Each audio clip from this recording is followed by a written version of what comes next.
Hey, what's up, techhouse market? Cashew here. Today, guys, I want to show you how to utilize Soothe for sidechaining.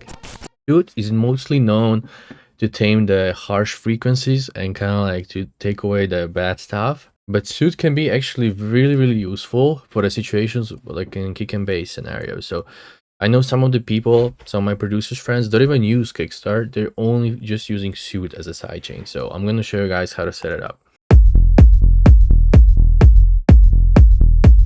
So this was pretty much our kick and bass and how they're sounding now. Obviously, you kind of need a sidechain.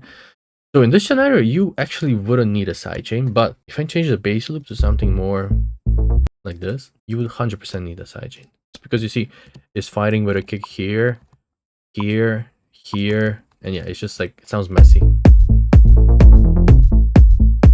But with a Soothe, we can actually do really nice thing, which I'm going to show you right now. So one of the first things that we have to do, we have to pretty much sidechain to this track. So pretty much like this. You just pretty much right click, or what you can do, you can just hold left shift and click it. That's also like a quick way of doing it without right clicking. Now on the bass channel, we're just going to open Soothe. So this is a standard preset. Yeah, it's just like that. One thing that I like to do, I just like to set this to 20 hertz. This one to like pretty much like this, and then this one I like to set it up to like 48 and set it to like, let's say 500 hertz, or depends, even less. So it just like depends for the effect that you want to go. If you want to sidechain the whole thing, you can do like this, but for example, I always like to kind of like separate the high end, when especially for this type of bass lines like this one, where you actually have like some of the mid-range.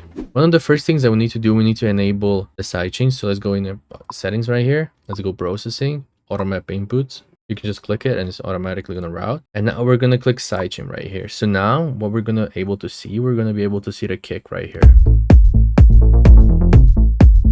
You see this peak that was going up and down right here? That's a kick pretty much. I usually like to play with them. I like to set them on fast, both the attack and release. And for the sharpness and selectivity, I like to just raise it up a little bit. The selectivity is just gonna be better to pick up the kick. Since big kick is not really like hi-hat, that it has like a lot of frequencies. It's mostly like a stable. So now what I like to do, I like to pretty much put it up like this. So yeah, it depends. Like just imagine this as a Q in a EQ. So it's just like less of it is going to be like more rounded, while if I raise it up, it's going to be like more sharper.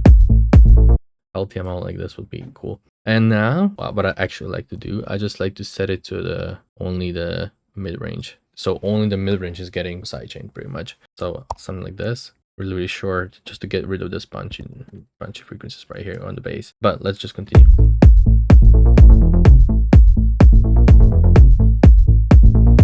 If you actually click on delta, you can actually see where the kick is sidechaining. So you see some of the frequencies are still happening right here. So we can open it up to like maybe 1K. Yeah. And now let's check it out. You can see like this is pretty much even without the kickstart.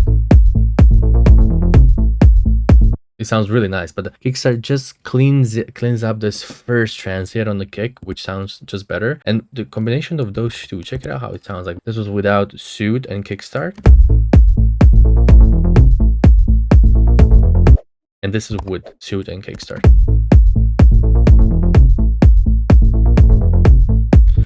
I would call this perfect sidechain. In my opinion, this is like how sidechain is supposed to sound. One thing that you can guys do is you can maybe raise the attack and release, so that way attack is going to be a little bit more smooth. So check it out, like, but in my opinion, I wouldn't do that. I would leave it on the fast, and maybe just if you really want that release, just kind of like you can raise it up.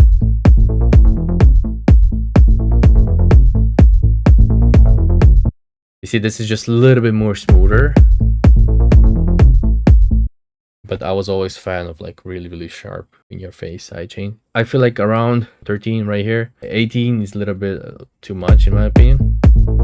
I mean, this is a dry mix right here, but this is kind of like how hard you want the sidechain to pump. Like we see without.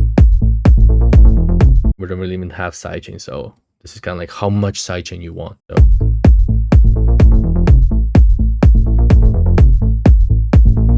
and the great thing about this is you can do double kicks. So let's say we want to do double kick right here. So you just do this and it's not going to sound crazy.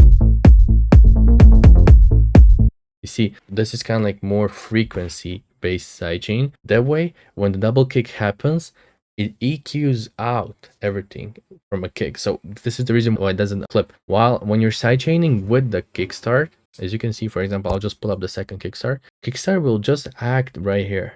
It's only going to sidechain from this part right here, while this part is going to be without any sidechain. And that's the reason why it clips. So in my opinion, sidechaining with a Soothe is really, really nice. And you actually have weight control over the oversampling. So you can bump up the oversampling. So it's going to sound even better and more precise.